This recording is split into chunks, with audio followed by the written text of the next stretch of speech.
boda y a nivel mensaje también. Entonces hoy es, curiosamente, amigo, no sé si lo planeaste así, dar el anuncio el día en que se hablara de Moisés en la predicación, así que Dios permita que lo podamos recordar un poco más adelante. Este día 30 de marzo es el día de Moisés. ¿Sí? ¿Qué les parece si oramos, hermanos, para que el Señor pues, nos acompañe en esta mañana? Y por cierto, bueno, también es el día de Ale, ¿ok? No nada más es todo Moisés. También, ¿ok? Oremos, hermanos. Bendito Padre, estamos delante de ti porque queremos seguir aprendiendo tus verdades.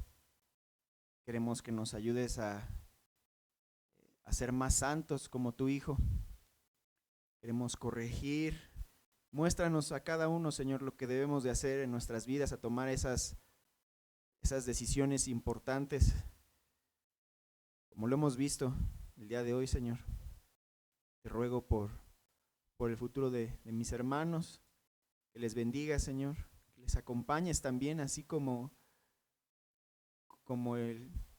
pues ese fundador de la nación de Israel, Moisés, dijo: Señor, no quiero ir si no me vas a acompañar.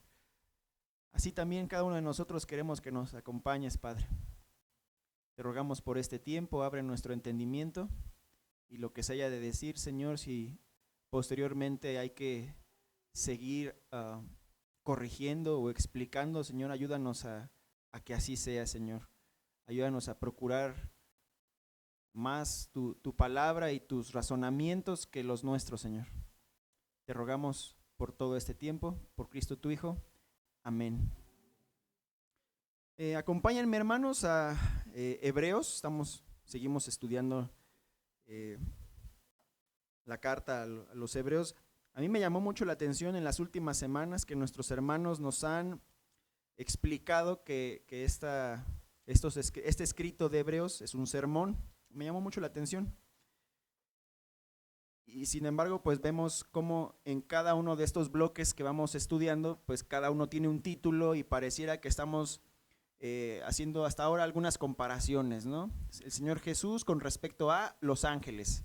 Y ahora nos toca una comparación entre Jesús y Moisés. Pero si esto es un sermón, si todo este escrito es un sermón, pues entonces la idea central no sería hacer comparaciones individuales, sino que esos serían los elementos de un argumento más profundo. ¿Cuál sería la pregunta que nosotros estamos tratando de ir aterrizando conforme avanzamos en esta carta o en este escrito? No lo veo tanto. Si esto fuera un sermón, créanme que si alguien viniera y nos explicara de memoria este escrito de Hebreos como un sermón, yo me llevaría a casa muchísimas preguntas. No sé, no estoy seguro si yo podría soportarlo, todo este compendio de información en una sola ocasión. Pienso que este escrito más bien es un tratado, es un ensayo. El escritor está exponiendo, tratando de resolver una cuestión a quienes van a recibir este mensaje. Creo que la pregunta más importante es: ¿por qué Jesucristo? ¿Por qué es Jesucristo? Porque si nosotros vemos que los destinatarios de esta carta eran hebreos, pues ellos conocían todo el Antiguo Testamento. Y aquí es donde nosotros como cristianos debemos tener, conforme vamos creciendo en nuestra vida cristiana y de fe, debemos ir desarrollando poco a poco hasta que tengamos alguna destreza para explicar no solamente a incrédulos, sino a otros que también dicen tener fe o algún tipo de fe, ¿por qué es Jesucristo? ¿Por qué toda la historia bíblica de la redención se resume y recae en el Señor Jesucristo? Vamos a leer el texto. Hebreos capítulo 3, del versículo 1 al versículo 6. Dice así: por tanto, hermanos santos, participantes del llamamiento celestial, consideren a Jesús, el apóstol y sumo sacerdote de nuestra fe, el cual fue fiel al que lo designó, como también lo fue Moisés en toda la casa de Dios, porque Jesús ha sido considerado digno de más gloria que Moisés, así como el constructor de la casa tiene más honra que la casa, porque toda casa es hecha por alguno, pero el que hace todas las cosas es Dios. Moisés fue fiel en toda la casa de Dios como siervo, para testimonio de lo que se iba a decir más tarde. Pero Cristo fue fiel como hijo sobre la casa de Dios, cuya casa somos nosotros. Si retenemos firme hasta el fin nuestra confianza y la gloria de nuestra esperanza.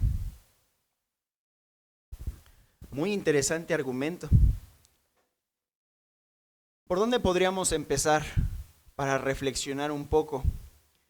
Parte de la idea de este texto es la fidelidad. Y nos habla de Moisés y la fidelidad que él tuvo.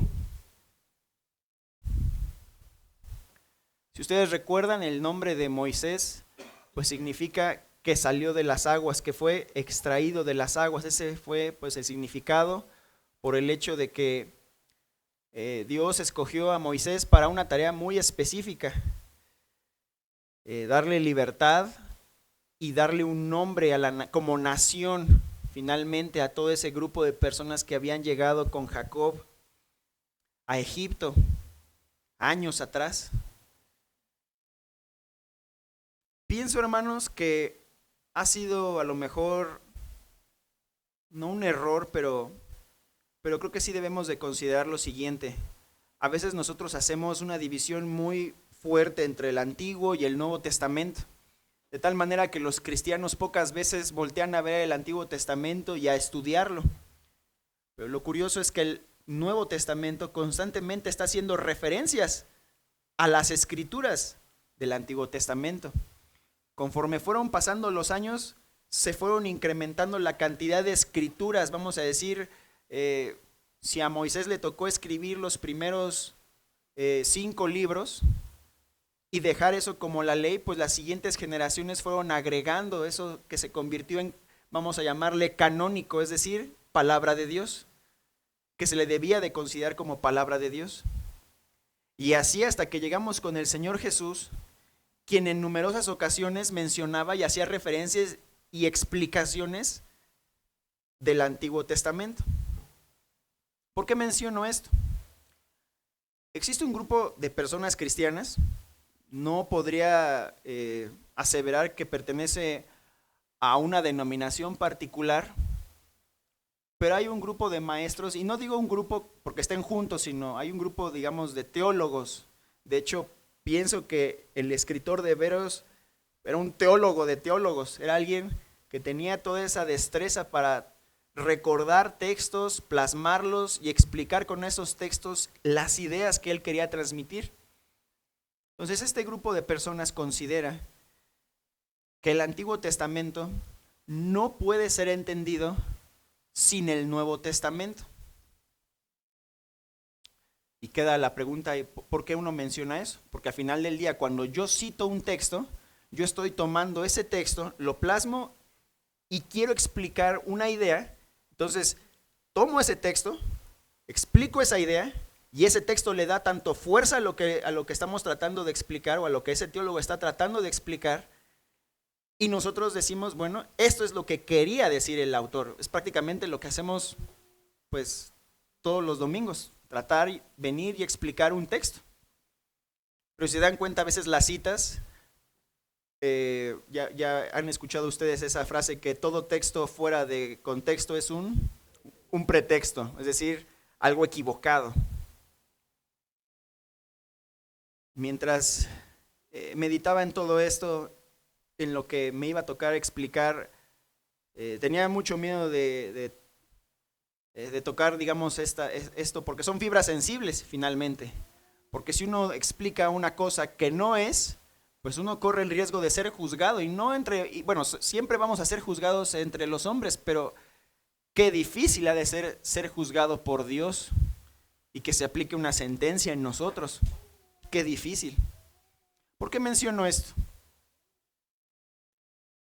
Fuera del Señor Jesús, el otro personaje al que estamos, digamos, analizando en este día es Moisés. Se dice de Moisés en Números 12:7,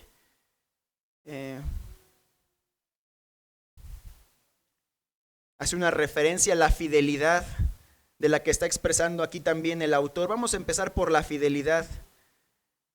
En Números 12 ocurre un incidente.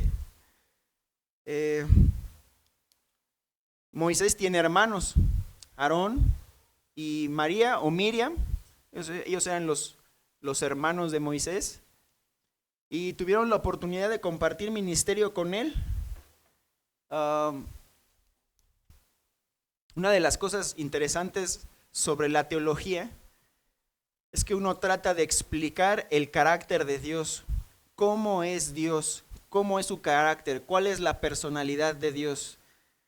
Yo creo que Moisés tiene mucho que decirnos al respecto de la personalidad de Dios, porque constantemente él estaba entre la espada y la pared en los conflictos entre Dios y el pueblo hebreo. Constantemente hubo problemas.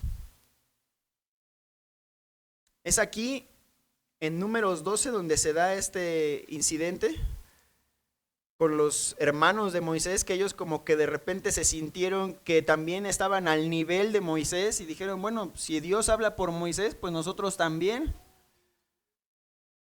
Y bueno, el Señor tiene que entrar en escena y llamarles la atención, tanto a Aarón como a Miriam. En ese momento es Miriam la que sufre consecuencias inmediatas y gracias a Dios es restablecida. Pero permítanme como que ahondar un poco más. ¿Por qué hablo de la fidelidad y de los conflictos? Bueno, todo empieza con Moisés sacando al pueblo de Israel. Ustedes conocen la historia, Éxodo nos habla de cómo Moisés sale con el pueblo de Egipto. Y tan pronto salen, empiezan a haber incidentes de incredulidad. Constantemente el pueblo hebreo tenía problemas para mantener su fe, a un punto en el que ellos pierden una enorme bendición, la bendición de poder entrar a la tierra prometida. Y eso es una sentencia pues muy fuerte, porque ellos esperaban pues no solamente esa liberación, sino el poder disfrutar la vida. Muchas veces se ha hecho referencia, y más en nuestra época, a esa salida, como que lo que el hombre siempre está persiguiendo es la libertad. Constantemente vemos esa lucha en nuestra generación y en todas las generaciones, la constante lucha por la libertad, y siempre ponen de ejemplo esto que estamos mencionando. Pero Dios tiene siempre tiene una perspectiva todavía más profunda, porque lo que el Señor quiere es el corazón de las personas a quienes Él ha escogido. Él quiere que su pueblo se vuelva a Él y tenga una relación con Él y vivan su vida de acuerdo a los mandamientos del Señor. Nosotros, por ejemplo, ocupamos versículos como este, que en esto conocerán todos que son mis discípulos, si se tienen amor los unos por los otros. Y recordemos que en la ley, pues el Señor Jesús también mencionaba, el segundo mandamiento más grande es: amarás a tu prójimo como a ti mismo. Y si se dan cuenta, todas esas ideas se repiten, pero hay veces en que nos cuesta a nosotros ordenarlas, y a veces nosotros decimos, bueno, el Dios del Antiguo Testamento era muy severo y el Dios del Nuevo Testamento era puro amor. Y ese es un error, vamos a decir, teológico, porque todas las personas, el carácter de Dios no ha cambiado a lo largo de la historia. Más bien, todas esas historias del Antiguo Testamento sirven como fundamento para lo que nosotros debemos intentar comprender, para que poco a poco lo vayamos explicando mejor a otros.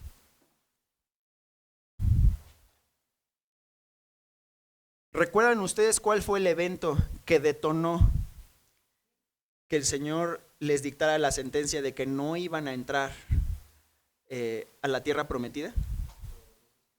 Correcto, Moisés. Estás en tu día. Los dos espías, los dos espías, bueno, que van, y entre ellos estaba Caleb y Josué, efectivamente. Ese fue el evento que detonó lo último.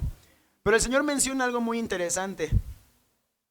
Acompáñenme por favor a Números 14 y ahí vamos a estar vamos a estar brincando en algunos pasajes para recordar la historia y ponerle como que un poco más de contexto a esto que queremos nosotros intentar explicar el día de hoy. Déjenme decirles una cosa en lo que lo buscamos. El mensaje del día de hoy está partido. Un pedazo nos toca esta semana y la próxima semana se seguirá hablando de Moisés.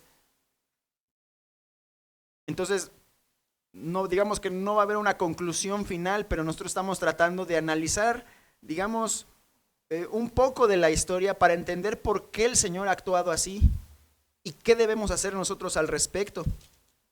Números 14, 22. El Señor está molesto por esto que ocurrió, porque no creen.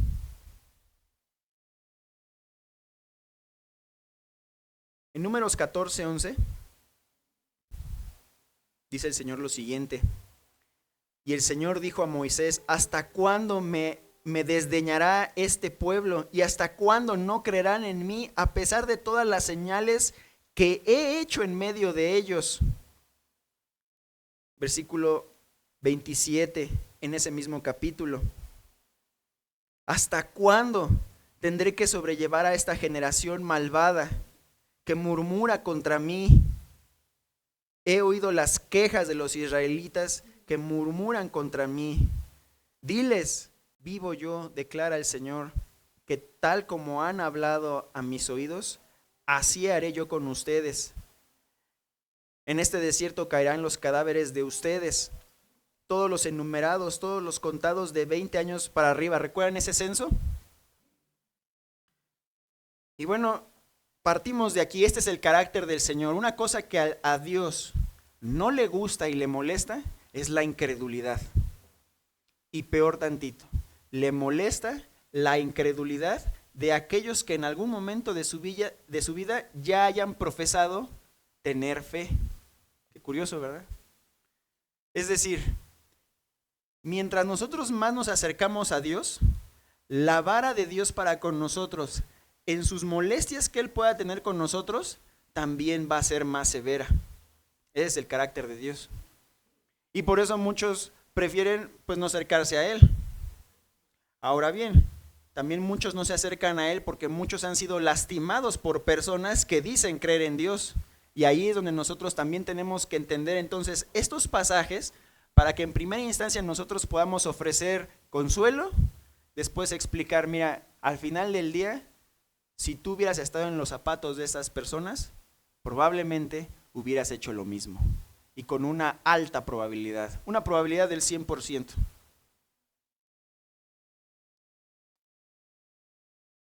Versículo 22 del mismo capítulo. Dice así el Señor: ciertamente todos los que han visto mi gloria y las señales que hice en Egipto y en el desierto, y me han puesto a prueba estas 10 veces y no han oído mi voz. 10 veces.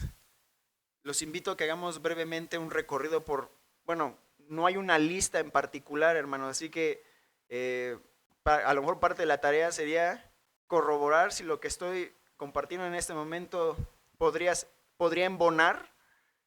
Lo que quiero hacer es un ejercicio breve de estas 10 ocasiones en las que el pueblo de Israel hizo enojar o puso a prueba a Dios mismo con su incredulidad. Cuando el pueblo de Israel sale de Egipto, nos dice Éxodo 19:1 que al tercer mes llegaron al Sinaí delante del monte. Entonces vamos a construir brevemente una línea del tiempo. Sabemos que hubo una sentencia y sabemos que la sufrieron porque pues ya tenemos, digamos, un contexto previo a que sabemos que el pueblo de Dios estuvo en el desierto prácticamente los 40 años que fueron dictados. Entonces al tercer mes nos dice Éxodo 19 que llegaron al Sinaí delante del monte. Éxodo 40, 17 nos dice que al segundo año, en el mes primero, en el día primero, el tabernáculo fue levantado, es decir, desde el tercer mes del primer año hasta el año siguiente, permanecieron en el monte Sinaí, cerca de ahí, para construir el tabernáculo. Eso nos da menos de un año para todos los eventos que vamos a mencionar en este momento. Todo esto, todas estas tentaciones, todas estas pruebas a las que arrastraron a Dios con su incredulidad, pues ocurrieron en un periodo de tiempo bastante corto. En Números capítulo 9 nos dice que pues se había instituido la Pascua para que fuera celebrada pues ya fuera de Egipto, ya la Pascua como una fiesta, a partir de este segundo año. Números 9:15 nos dice, el día que el tabernáculo fue erigido, o sea que fue levantado, dice, vino una nube y se habla de que estaba la presencia de Dios en el tabernáculo, desde ese primer año, un año, menos de un año. Ahora bien, vamos a viendo la historia, nos dice que cuando los israelitas salen de Egipto, los empiezan a perseguir, y durante la persecución ellos tuvieron mucho miedo de que los iban a alcanzar y los iban a matar, y el Señor dice que ahí fue, digamos, yo les diría que esa fue la primera muestra, señal de incredulidad de ellos. ¿Qué habían visto hasta ese momento? Los israelitas ya habían visto a Moisés desplegar poder milagroso en Egipto. Ya había ocurrido la primera gran mortandad de los primogénitos en aquella primera Pascua. Ya lo habían visto, ya habían visto milagros, y parece que pues hasta ahora no es suficiente. Entonces la primera tentación fue durante la persecución.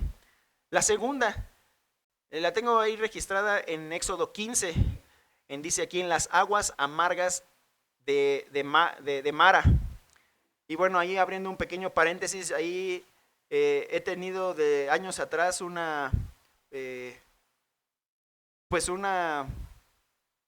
determinar si eso que ocurrió nada más fue una vez o si ocurrió en dos eventos, porque la palabra nos habla, y lo vamos a ver la próxima semana, nos habla de la rencilla de Meriba y de que cómo ocurre esto, porque no había agua. Entonces a veces uno se pregunta, Señor, ¿es posible que yo caiga y tropiece con la misma piedra más de una vez? Nosotros tendríamos que responder esa pregunta, si constantemente estamos tropezando con lo mismo. En esta historia que estoy tratando, a lo mejor algunos que pues no lo recuerdan, pero esto de las aguas amargas es que ellos tuvieron sed y no había agua, y Moisés les tiene que dar agua por medio de hablarle a una roca o de golpearla. En el caso de Éxodo, pues es muy explícito que le dice, golpéala. Y en Números vuelve a ocurrir un incidente muy parecido. Incluso a veces he pensado que es el mismo evento. Creo que hoy me inclino más a que fueron dos eventos muy parecidos que de alguna manera demuestran la condición caída del ser humano, de que constantemente estamos batallando con lo mismo. No tenían agua y se enojan y quieren hacerle daño pues físico a Moisés, al punto que dice, me van a apedrear. Y esa es la segunda prueba que le pone el pueblo de Israel a Dios. La tercera, cuando no tienen qué comer y tienen esa hambre de querer comer carne y de disfrutar lo que según ellos tenían en Egipto, porque durante todo el relato al principio de Éxodo, pues lo que yo leo es sufrimiento por parte del pueblo de Israel.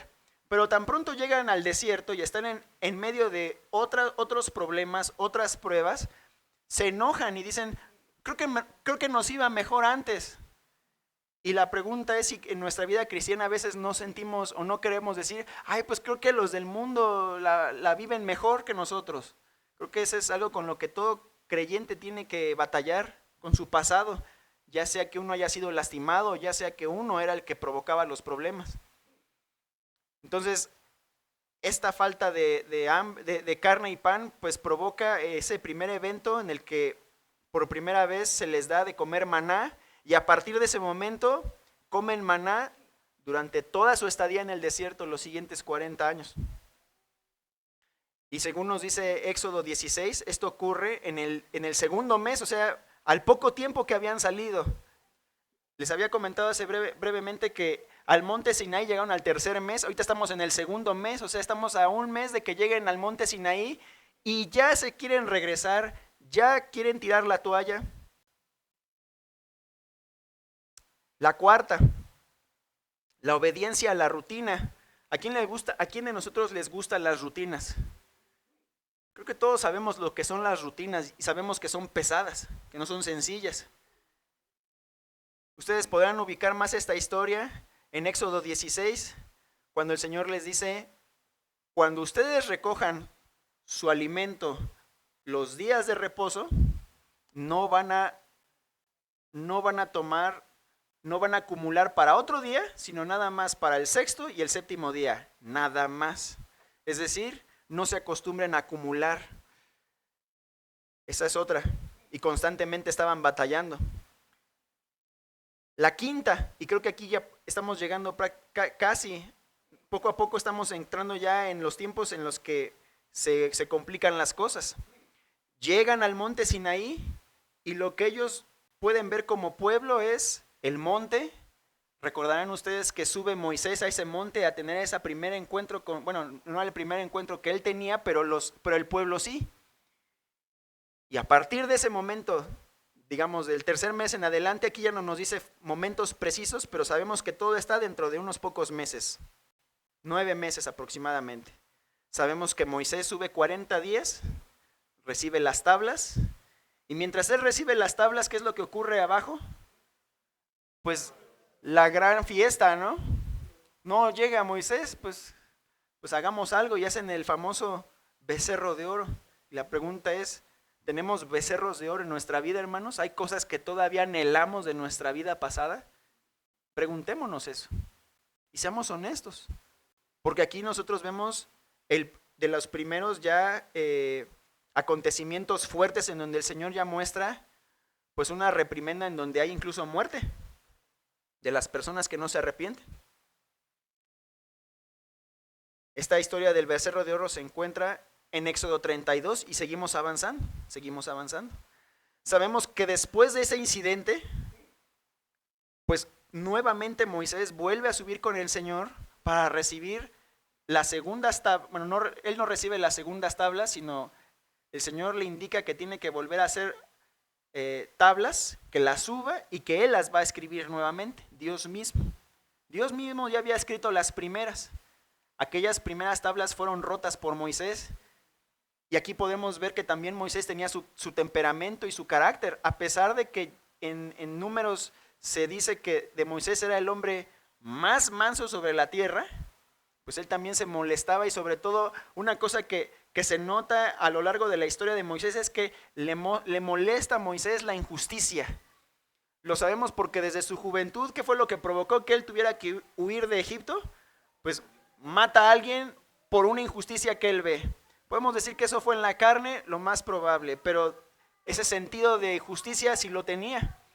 Y eso lo mueve a romper las tablas y que el Señor empiece también a mostrar su enojo con su pueblo. Cuando finalmente Moisés vuelve a bajar, se nos dice que él ya venía con eso que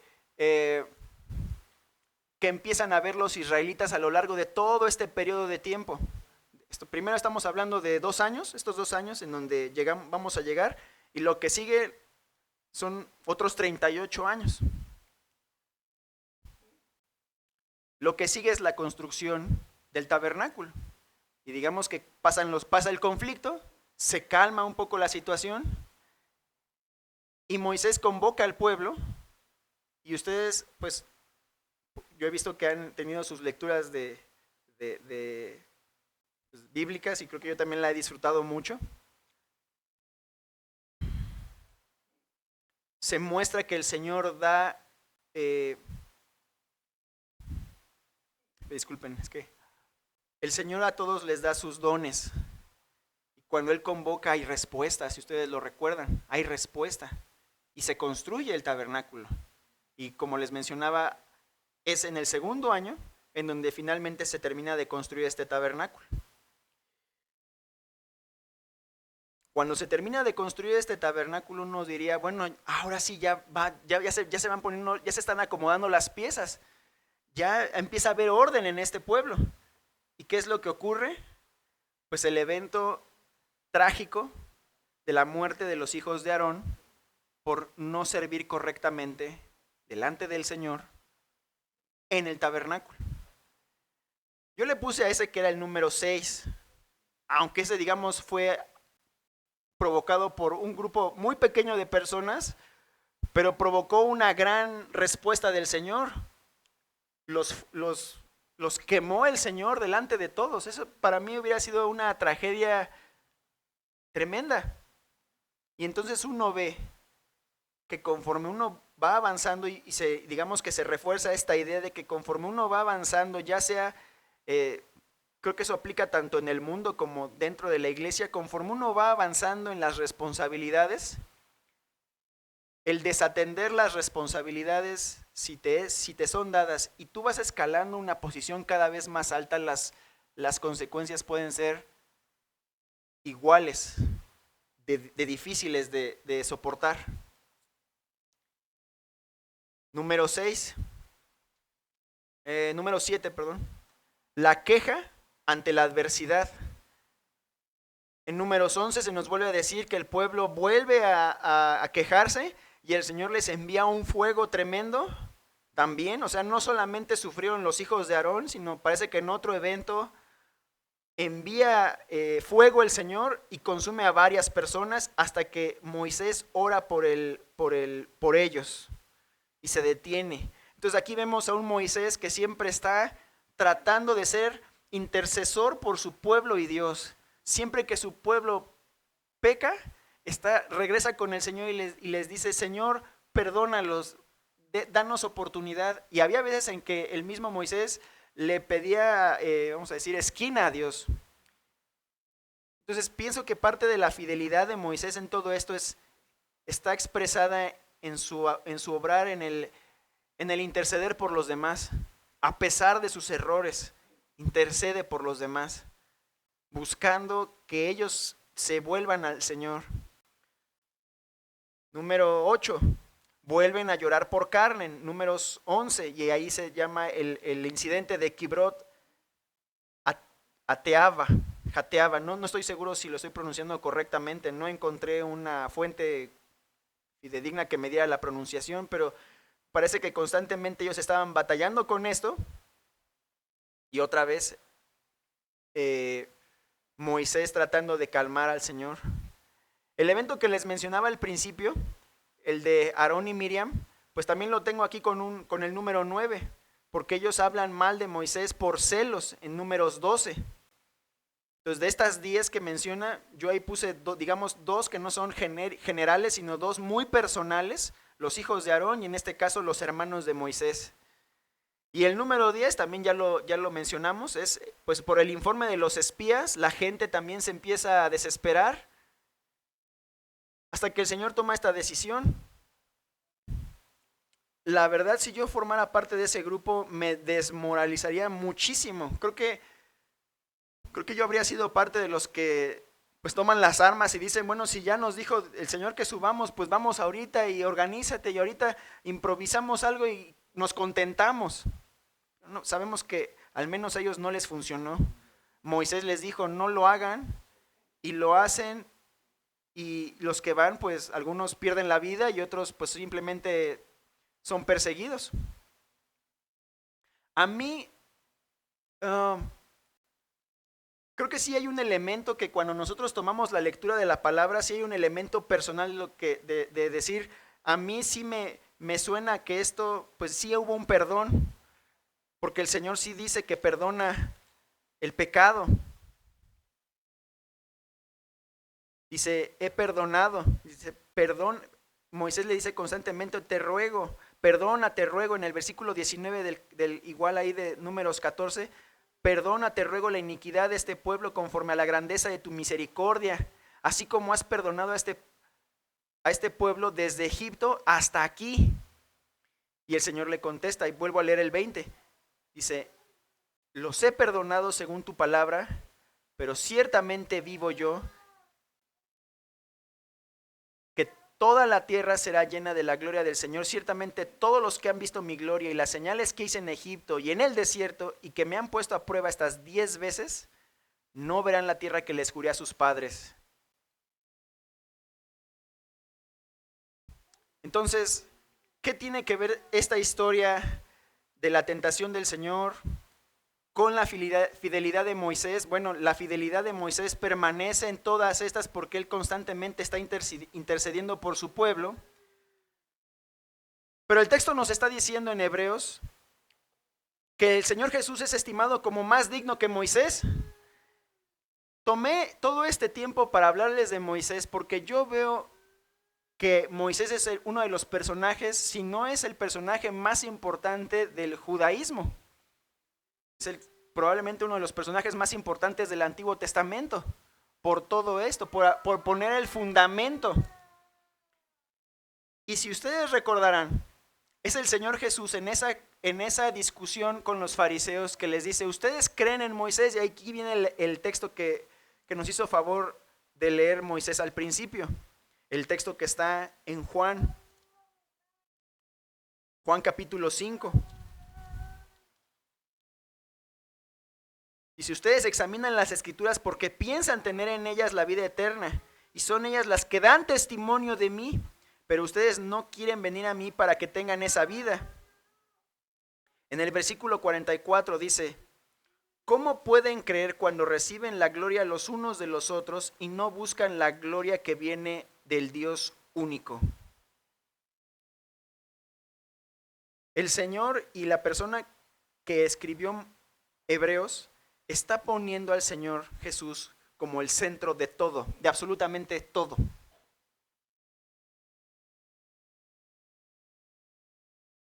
El Señor Jesús le dice, ¿cómo creerán mis palabras si creyeran? Dice, porque si creyeran a Moisés, me creerían a mí. El autor de Hebreos no está poniendo en comparación a Moisés y decir, Moisés queda chiquito y Cristo queda grandote. ¿Comprendido? Esa no es la intención del autor. No es poner una comparación entre Dios y Moisés, porque cualquier persona que se ponga en comparación con Dios, pues va a ser nada. Lo que estamos tratando de hacer ahorita es sí darle su justo valor de lo que hizo Moisés durante su vida como líder y como intercesor por su pueblo, y decir, Moisés, con todo lo que hizo, él no estaba abogando por ser el magnífico líder, él simplemente quería servir a Dios. Él quería que la gente se volviera a Dios. Y dice, si ustedes creyeran en Moisés, creerían en mí. Y aquí es donde a mí me costó, y lo sigo, y lo vamos a llevar de tarea, yo creo que el resto de nuestras vidas, hermanos. Cuando empecé a buscar, entonces, ¿dónde está Jesús en todos los escritos de Moisés, en toda esta historia de redención? ¿Dónde está el Señor Jesús? ¿Dónde está? Pues no me era claro, y decía, bueno, yo quisiera tener claridad, Señor, para saber quién es ¿dónde está el Señor Jesús en los escritos de Moisés? Y aquí es donde uno se tiene que aventurar a decir las cosas con fuerza y con fe.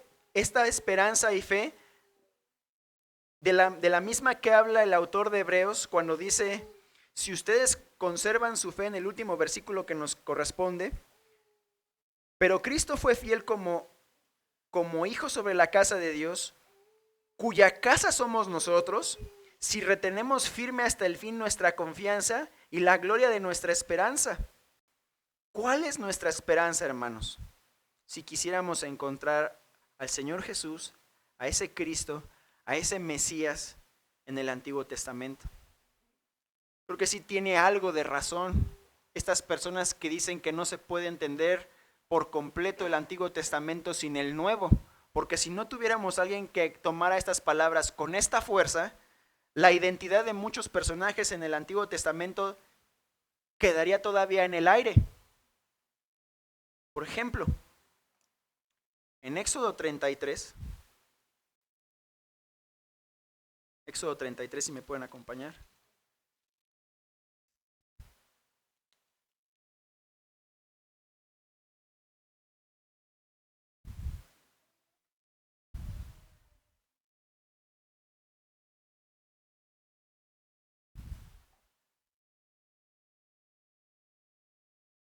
En este momento, otra vez en nuestra línea del tiempo, no fue ahorita el evento de la sentencia de que iban a estar vagando por el desierto durante 40 años, eso sería un poco tiempo después. Esto fue después del becerro de oro, en el que le pusimos nosotros como número de la tentación a Dios, el número 5, a la mitad. Dice Moisés al Señor y dijo: ay, este pueblo ha cometido un gran pecado, se ha hecho un Dios de oro. Pero ahora, si es tu voluntad, perdona su pecado, y si no, bórrame del libro que has escrito. Qué duro, ¿no? Qué palabras tan interesantes de Moisés. Bórrame, quítame, porque no soporto. ¿Quién de nosotros no soporta el fracaso, hermanos? A veces batallamos con el fracaso en hacer un negocio, batallamos con el fracaso de... Pues cada uno tendrá nuestros fracasos y esos fracasos nos comen por dentro. Ahora bien, ese fracaso son diferentes en cada uno de nosotros, pero el fracaso es fracaso y nos carcome por dentro, y ahí es donde el Señor sí sabe, por estos ejemplos, lo que significa sentirse fracasado y sentirse que uno ya no debe de seguir adelante. Y el Señor le dijo a Moisés, sí les dije el versículo, ¿verdad? Éxodo 33, empecé a leer a partir del 31, Éxodo 33, a partir del versículo 31, dice: entonces volvió Moisés al Señor y dijo: ay, este pueblo ha cometido un gran pecado, se ha hecho un Dios de oro, pero ahora si es tu voluntad, perdona su pecado, y si no, bórrame del libro que has escrito. Y el Señor dijo a Moisés: al que haya pecado contra mí, lo borraré de mi libro. Pero ahora ve, conduce al pueblo a donde te he dicho, mi ángel irá delante de ti, pero el día que yo los visite, los castigaré por su pecado. Versículos como este, hermanos, hacen esa enorme diferencia entre el... Cierto, es Éxodo 32. Tenía a mano de... ahorita me lo acaban de... aquí tengo un apuntador, no les voy a decir su identidad, tengo un apuntador que ya me indicó que es... toda esta cita que les acabo de leer es Éxodo 32. Discúlpenme, ya los revolví. Pero el punto es que en Éxodo 32, les digo, pues Moisés acaba de romper las tablas de la ley. El Señor Moisés está delante de Dios buscando solucionar las cosas. Él había tenido su propio arrebato y él rompe las tablas y está aquí con el Señor diciéndole: perdónalos, y si no, bórrame. Y el Señor le contesta: el que haya pecado contra mí, lo borraré de mi libro. Y versículos como este, como les comento, son versículos que algunos toman para decir: ven, el Dios del Antiguo Testamento es diferente al Dios del Nuevo Testamento. ¿Cómo entrelazamos estas dos ideas? Normalmente no lo hacemos porque nos cuesta mucho trabajo. Pero si estamos estudiando la carta a los Hebreos, no tenemos opción. A veces le decía al hermano Edgar, creo que cuando me dijo que tenía eso pensado, dije: sí, esa. A veces pienso que fue demasiado aventurado, porque a mí también me cuesta mucho trabajo explicar esto. ¿Cómo explico esto? ¿Cómo les explico? Pero de alguna manera, no es de que él borre del libro por completo, porque también en Deuteronomio 2, a la misma generación, o más bien a los que ya habían quedado después de estos 40 años, les dice, durante estos 40 años te he acompañado. Deuteronomio 2, versículo 7. Pues el Señor tu Dios te ha bendecido en todo lo que has hecho. Él ha conocido tu peregrinar a través de este inmenso desierto por 40 años. No voy a adentrarme más en esos 40 años porque eso es parte de lo que vamos a ver la semana que entra, o en subsecuentes historias y predicaciones. Pero el punto es que el Señor siempre los acompañó, siempre estuvo ahí. Tanto fue el Señor que los ha acompañado y que no los desecha, vamos a decir, por completo, porque si bien sí cumplió su palabra y no entraron a la tierra prometida, creo que una manera de terminar de aterrizar esa idea es que hay veces en que el Señor sí permite que las consecuencias de nuestro pecado permanezcan, pero lo que tiene que ver con la salvación, el fin último y la esperanza última a la que nosotros somos llamados, permanece. ¿Dónde encontramos entonces al Señor Jesús en esos escritos de Moisés? Pues hasta ahora mi respuesta que puedo ofrecerles, hermanos, es que Él era el ángel que decía el Señor que los iba a acompañar durante todo el tiempo que iban a estar conduciéndose en su trayecto a la tierra prometida. Versículo 34 de Éxodo 32. Dice, pero ahora ve, conduce a mi pueblo donde te he dicho, mi ángel irá delante de ti. Y el castigo fue recibido, hermanos. Entonces, parte de la esperanza en la carta, aquí en este sermón, en este tratado teológico, por ver al Señor Jesús, cómo lo compara al Señor Jesús con Moisés, pues es mostrar a un Señor Jesús que acompañó a Moisés durante toda su travesía, aunque no había revelado toda su identidad por completo hasta ese momento. Es decir, hubo cosas que Moisés no terminó de entender y probablemente va a haber cosas que no terminemos de entender nosotros también durante nuestra vida, el por qué nos ocurren ciertas cosas. Entonces, la fidelidad, por ejemplo, si regresamos a nuestro texto en Hebreos 3, menciona la fidelidad de Moisés en toda la casa de Dios. Y la casa de Dios, pues muchas veces se puede referenciar a varias cosas. A veces la casa de Dios es todo el pueblo de Israel. A veces la casa de Dios hace referencia única y exclusivamente al tabernáculo.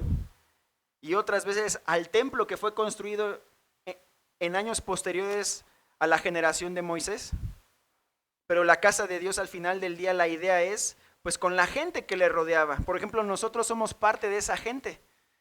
Aquí en el mismo texto nos está equiparando a nosotros como una construcción en donde Dios mismo es el que nos construye, el que nos guía, el que nos alimenta con su palabra.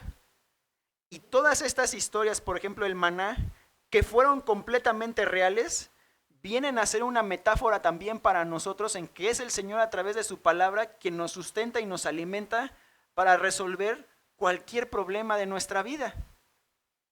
El problema es que tenemos que poner manos a la obra. Por ejemplo, ¿cuál fue la obra que ellos hicieron durante su tiempo? La primera obra que hicieron fue el tabernáculo. Y desarrollaron, y nos dice la historia que hubo personas que desarrollaron cosas ingeniosas. Y aquí también nosotros, hermanos. Creo que una de las enseñanzas que podemos llevarnos del día de hoy es de qué manera estamos ocupando nuestros dones y en qué no estamos siendo fieles. ¿O en qué sí estamos siendo fieles? Si nos queremos comparar con el pueblo de Israel o con Moisés. Ahora, Cristo dice aquí es considerado como digno más que Moisés. Otra cosa que me gustaría hacer una breve comparación es, ¿cuántos años tuvo Moisés de ministerio? 40. ¿Cuántos días tardaron los espías en hacer su recorrido? 40. Y no es porque me gusten los números y quiera acomodar y decir, simplemente es porque ahí están los números. O sea, es inevitable no hacer cierto tipo de comparaciones. Otro ejemplo, cuando el Señor Jesús inicia su ministerio, ¿cuántos días permanece en el desierto? 40 días. No fueron 40 años de ministerio del Señor Jesús.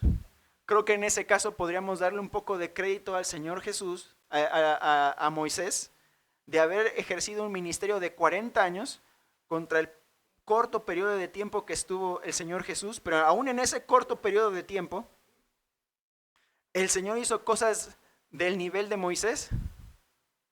Quizá los judíos del tiempo del Señor Jesús no vieron que se abriera un mar, pero sí fueron alimentados en un lugar aislado, 5,000, 4,000 personas, de manera aislada. Con Moisés se dice que fueron en el orden de millones las personas que recibían pan todos los días. Y por eso les digo, la intención del escritor no es hacer chiquito a Moisés, es darle su justo valor a Moisés, quien le dio todo el valor y toda la honra a Dios, hasta el momento en que el Señor le concedió, si bien a Moisés no se le concedió el privilegio de entrar a la tierra prometida, sí le concedió participar en esa reunión que tuvo el Señor Jesús, de la cual fueron testigos los apóstoles. ¿A qué evento me estoy refiriendo? A la famosa transfiguración, en donde el Señor escoge a Moisés y a Elías para que estuvieran con él a su lado, para que los apóstoles conocieran ¿quién puede decir conocía a Moisés y a Elías? Solamente Pedro y Jacobo.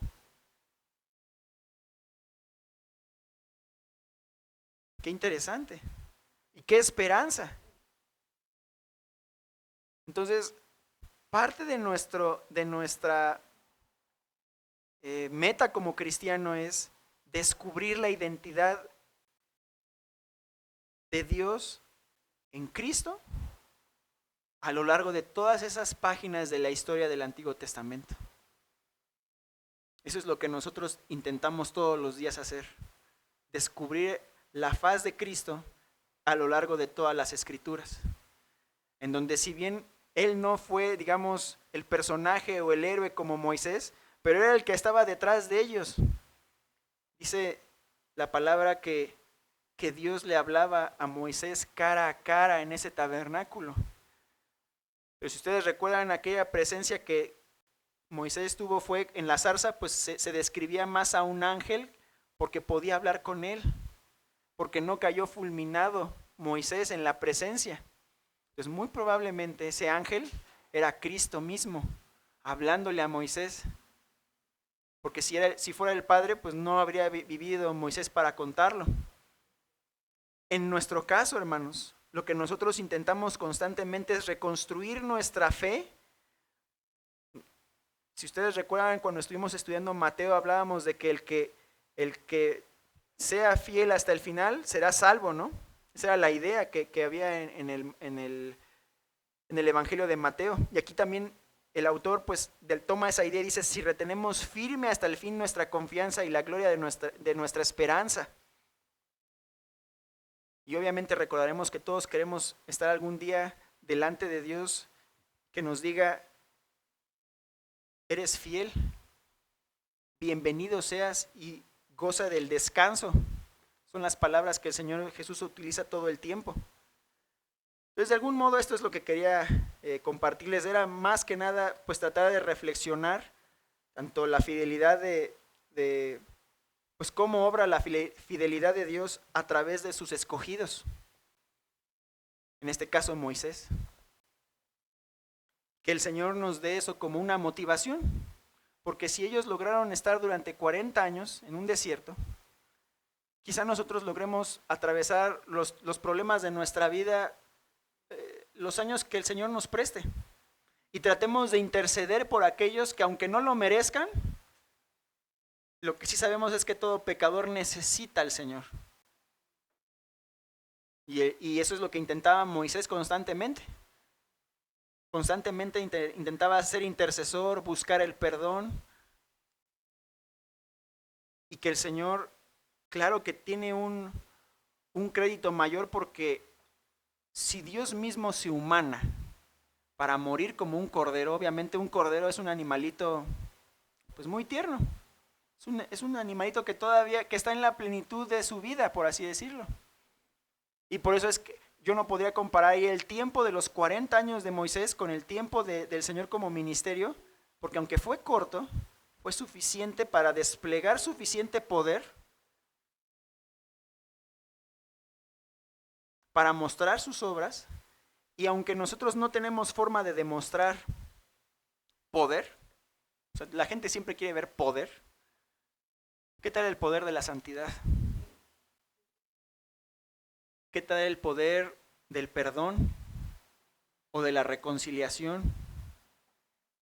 Eso es lo que debería de distinguir al cristiano. Y obviamente, pues van a haber consecuencias de lo que uno haga en la vida, eso no las podemos evitar. El Señor nos da los ejemplos del Antiguo Testamento para que nosotros temamos que si nosotros no acatamos también la palabra del Señor, el Señor no va a dudar también en permitir que consecuencias de nuestros pecados nos alcancen.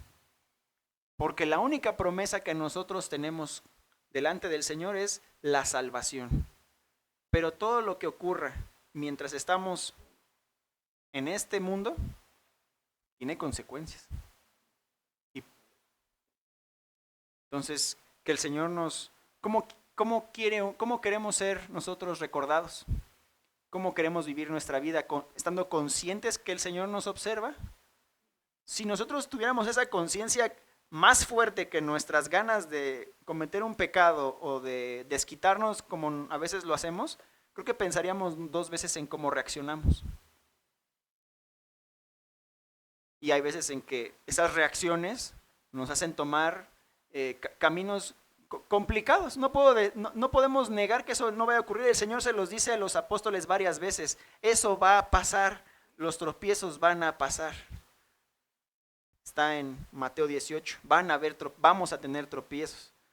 Pero la verdad es que no debemos procurar que como creyentes y cristianos debemos de buscar reducir esos tropiezos al mínimo para que podamos servirles de una manera más eficaz, como fue Moisés. O sea, creo que Moisés fue un siervo eficaz, a pesar de que no haya entrado a la tierra prometida.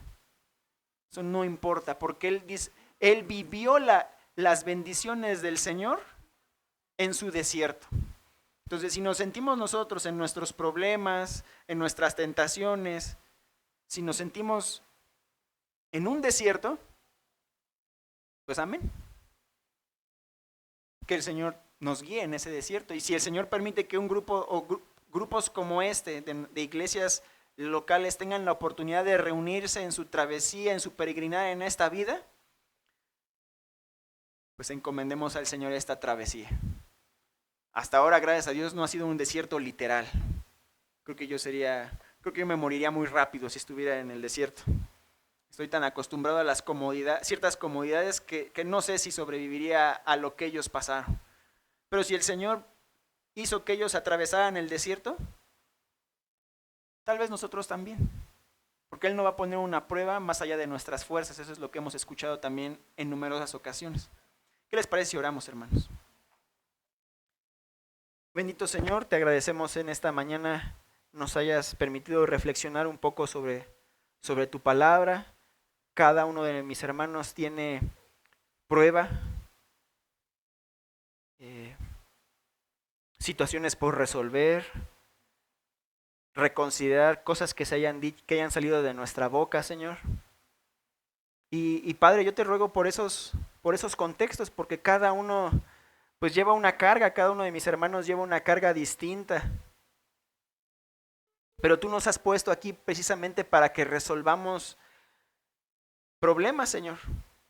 Y cada vez que tengamos un rato libre para sentarnos, comer con alguien, explicar, tengamos, pues no sé, la audacia de explicar tu palabra, de tocar el tema, de por qué Cristo es ¿Por qué creemos que el Cristo es tu Mesías? El Mesías prometido, el Rey que habrá de reinar. Ayúdanos a tener esa conciencia y no olvidarla. Recordar a aquellos que nos han también instruido en tu palabra, llevarlos en nuestros corazones, en desear siempre que cada uno tenga su propia reconciliación con el Señor, contigo, Padre. Ayúdanos a vivir a la altura de tu palabra, Señor. Parece mucho, pero muchos siervos tuyos lo han logrado. Ayúdanos en que sean realidades en la vida de cada uno de mis hermanos. Te pedimos que nos despidas en paz, te rogamos por los que no pudieron acompañarnos y te rogamos también, Señor, por los demás lugares en donde se proclama tu palabra, que aún en contextos complicados, Señor, tú encuentres la forma de que cada uno haga tu voluntad, porque siempre hay forma de hacer tu voluntad, siempre habrá una verdad que descubrir, algo que aplicar, algo que enfrentar y a lo mejor también regresar a casa y a solas volver a pedirte perdón, como lo hizo siempre Moisés. Perdónalos, perdóname, te rogamos, Señor, por Cristo tu Hijo. Amén. Estamos despedidos, hermanos.